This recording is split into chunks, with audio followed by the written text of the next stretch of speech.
Salut la compagnie, c'est Jules Melon et aujourd'hui dans ma procédé critique, moment émotion assurée pour plein de raisons. Bon, la première, plus factuelle, c'est que je découvre enfin l'univers de Gregg Araki, ce grand cinéaste indépendant américain qui a beaucoup fait parler de lui, dont on attend probablement le prochain film après plus de 10 ans d'absence, quelque part cette année.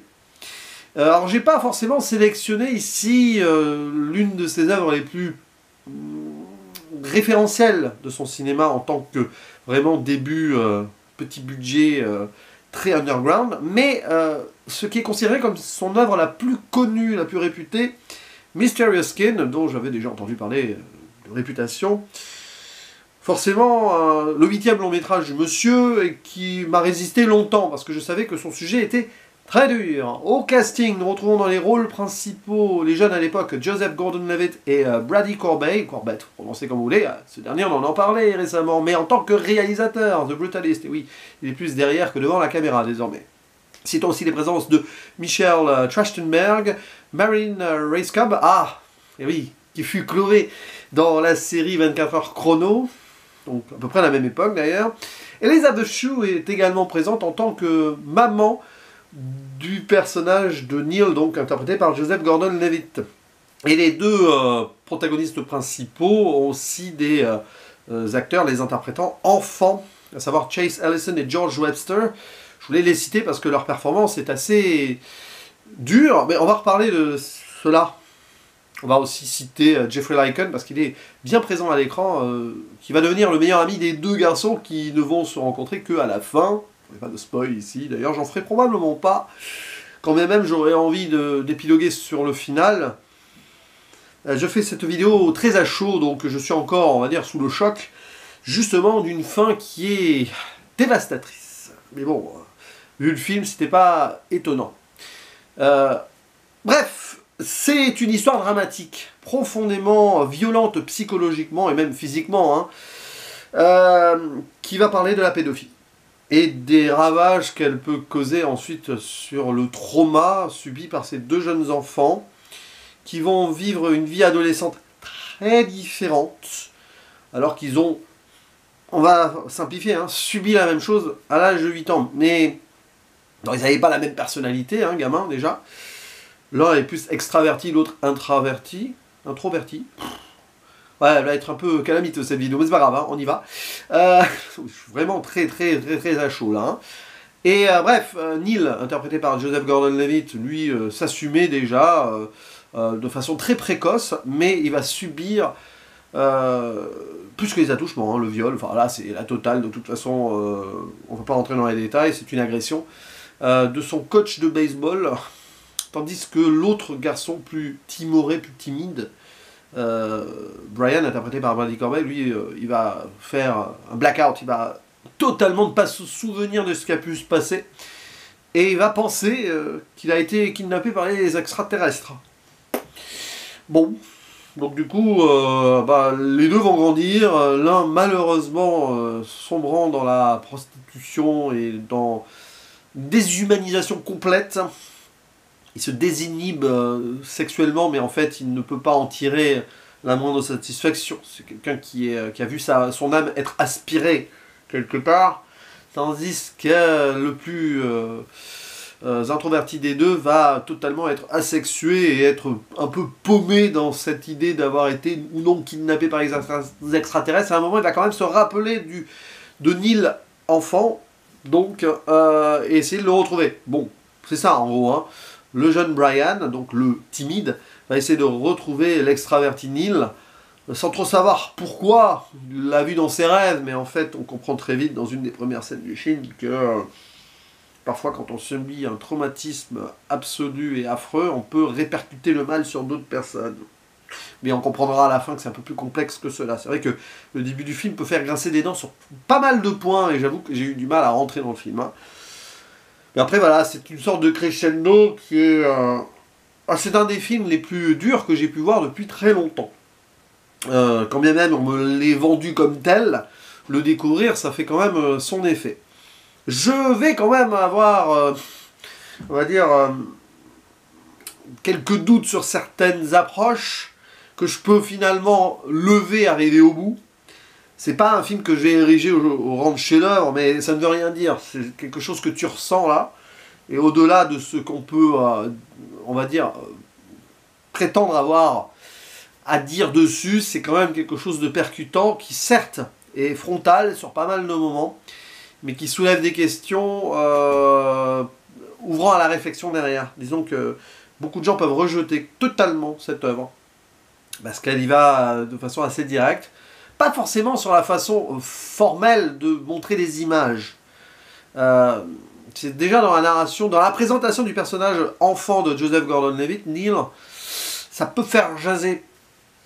Mais bon, ce qu'il va subir de toute façon ne pouvait que l'entraîner au plus bas de ce qu'il pouvait donc découvrir en fait de la vie en tant qu'adolescent, même enfant. L'autre est le contrepoids complet, c'est-à-dire que on a deux coquilles vides différentes en fait, tout simplement. Deux personnes qui ne peuvent pas mener une existence, on va dire, qu'ils auraient dû vivre normalement, entre guillemets, hein, parce qu'ils ont subi cela. Blackout ou non, de toute façon, les dégâts sont absolus. Ce qui est très passionnant en fait dans la double construction opposée des deux, c'est qu'il y en a un qui se souvient de tout et qui a pris en main les choses de façon, dans ce trauma, il est allé affronter le mal par le mal, quoi. Hein. Enfin, c'est un peu comme ça. Alors que l'autre, il a tout oublié, mais les deux sont dans un trou noir d'existence, en fait. Hein. Ils ont été aspirés.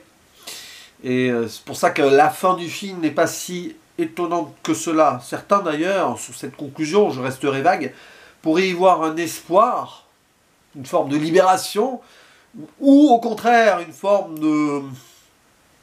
d'annihilation complète. C'est assez double, en fait. C'est pour ça qu'elle fait très très mal, cette fin. Elle est assez crue sur ce qui peut être raconté, remémoré, travail de mémoire absolument horrible, mais il y a un envol ou non, je ne sais pas. Soit un envol, soit une disparition dans l'obscurité. Mais oui, c'est vrai que c'est un film qui est très difficile à évoquer en un procédé critique comme cela. D'ailleurs, c'est pour ça que je fais très à chaud, parce que si j'avais attendu, j'aurais peut-être pas osé en parler. C'est un peu le paradoxe. Genre d'œuvre, soit voilà, t'en parles là, comme ça, tant pis pour l'analyse, entre guillemets, de toute façon, hein, c'est pas trop de concept non plus. Ou soit tu n'oses pas, du coup, ouais, si tu le fais pas là, tu n'oses pas, et tu te dis, il faudra attendre de le revoir plus tard. Et pour là, beaucoup plus tard, hein, c'est pas le genre de film que tu revois dans 6 mois, ça. Ce qui est sûr, c'est que je ne sais pas si j'ai pu capter l'univers de Gregg Araki avec ce film. Je connais un petit peu les thématiques du monsieur qui parle beaucoup de l'adolescence et de l'homosexualité. Donc là, on est quand même un peu dedans, parce que le personnage de Neil est homosexuel et il arrive à l'adolescence. On ne peut pas dire qu'il puisse vivre cela tranquillement, en fait. D'ailleurs, il est présenté comme très vite, donc je le disais précoce, à l'âge de 8 ans. Une scène qui est particulièrement bizarre quand même. Hein. Bon. Mais ça le prédispose malheureusement au drame. C'est ça qui est terrible en fait. On a l'impression que le destin étant cruel, d'autant plus qu'il est déjà en avance. Donc en avance pour subir encore quelque chose de très... Enfin, pour subir quelque chose de violent qui n'est pas de son âge, de toute façon. Hein, mais il n'est pas dans son âge en fait. Voilà. L'autre personnage, c'est l'inverse. C'est vraiment le petit gars qui est un peu harcelé, qui est maltraité, qui ne trouve pas sa place, le loser, et qui va tomber là-dedans sous la dominance, quoi. Bon.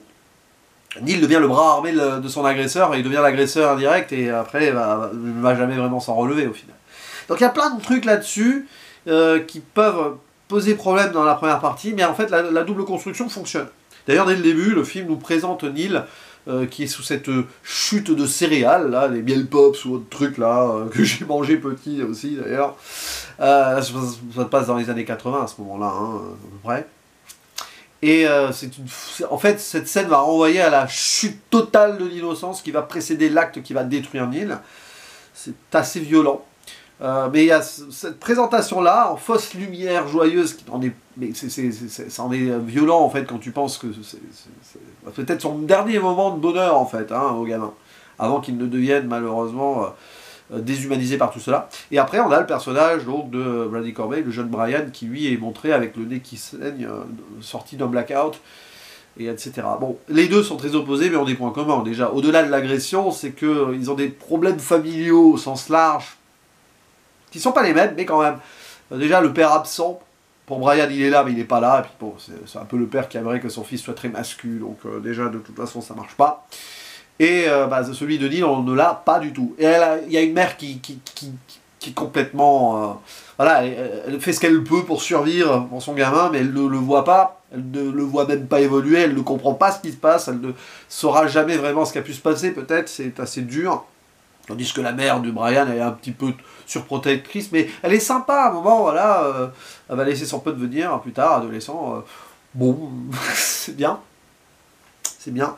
Et donc on a déjà une déconstruction familiale de base, hein, le socle n'est pas là, et derrière, il se passe ce qui se passe, hein, forcément. Donc ouais, l'opposition elle est là dès le début, sur ces premières scènes, mais après, il va se passer ce qui va se passer. La quête donc de Brian pour retrouver Neil, c'est compliqué parce que manque de bol pour lui quand il arrive à le retrouver. Neil part à New York. Tout ce passage où donc Neil va découvrir encore plus l'horreur en fait de sa condition. Comme le dit sa meilleure pote Wendy, on n'est plus au Kansas, oui, mais bon déjà au Kansas c'était terrible pour lui, mais bon il va subir d'autres violences. Quand bien même il se joue dans ce rôle de prostitution, on voit qu'il n'en a pas conscience de ses actes. Et il va comprendre très vite, très violemment certaines choses. Tandis que Brian, lui, va faire quand même sa petite vie, va rencontrer donc une autre fille qui aurait été kidnappée par les extraterrestres, il va se rendre compte de toute façon, mais il en était certain qu'il est totalement asexué, il ressent rien en fait. Mais au final, Neil l'est tout autant, mais indirectement. Enfin, lui, c'est l'inverse. Il accepte le sexe à outrance parce que en fait, ça lui fait plus rien, quoi. Donc les deux ne ressentent rien en fait. Et donc cette idée qu'à un moment ils vont se retrouver, donc ça c'est la dernière scène du film. Je ne dirai pas spécialement ce qui se passe.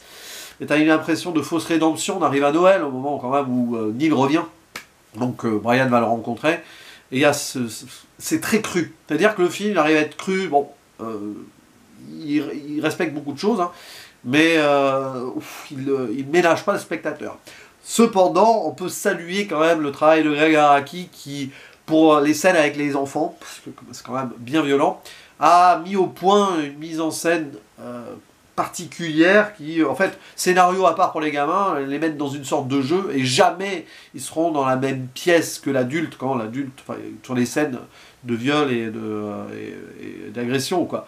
Heureusement, quand bien même c'est très bien fait niveau montage, c'est très très grinçant quand même, hein. C'est très difficile à voir, hein. Vraiment, j'avoue que j'ai eu un peu de mal, hein, même beaucoup de mal, mais bon, le sujet du film étant tel qu'il est, c'est partie de ces films-là qui sont très durs, un peu comme Gaspard Noé avec Irréversible, même si ça n'a rien à voir, hein, attention, mais qui quand même derrière peuvent ou faire polémique ou provoquer un vrai rejet. Mais il y a eu un vrai travail derrière psychologique. Alors le film évidemment a eu du mal à sortir partout sans les restrictions d'âge qui vont avec, fatalement. Voilà, donc désolé, hein, c'est une vidéo comme elle est. C'est pas facile d'évoquer un tel métrage comme cela. Mais je voulais vous faire part de mon émotion et de mon ressenti. C'est pas pas une œuvre que je vais saluer absolument. Hein. Pour plein de raisons. Il va falloir que je la digère, que je la revoie un jour, et pas de suite. Mais aussi que je vois d'autres Gregg Araki, parce que c'est pas ça qui va m'empêcher d'en voir d'autres, du monsieur, bien évidemment. Là, oui, ça restait quand même un cinéma indépendant, mais il a eu ce succès-là, coproduit avec les Pays-Bas d'ailleurs. Et voilà, maintenant on verra aussi son prochain. Alors entre-temps, je crois que son dernier film date de 2014, si je me trompe pas, je sais qu'il a fait En fait, j'ai déjà vu du Gregg Araki, figurez-vous, et je finirai là-dessus, puisqu'il a réalisé des épisodes de 13 Reasons Why, voilà. Faites ce que vous voulez de cette information. Mais ce qui est sûr, c'est que Mysterious Skin, si vous voulez le voir, soyez de bonne humeur, n'ayez pas peur, et tenez bon. C'est pas facile. En tout cas, les prestations des jeunes, là, au poil, hein. Au poil. Vraiment très fort. Hein. Il y a des scènes touchantes quand même. Des scènes d'amitié, des scènes d'introspection et de découverte. Ça monte en puissance sur ce point-là. Bref, puis l'envol final, qui est plutôt... pour moi, c'est de l'oblitération, hein, comme on dit. Hein. C'est pas positif comme fin, en fait. Mais bon, je pose ça là. Vous me direz en commentaire ce que vous en pensez. Si vous avez vu ce film, bien sûr. Et ce que vous avez comme... lien avec le cinéma de Gregg Araki. Allez, je vous dis à la prochaine, ciao.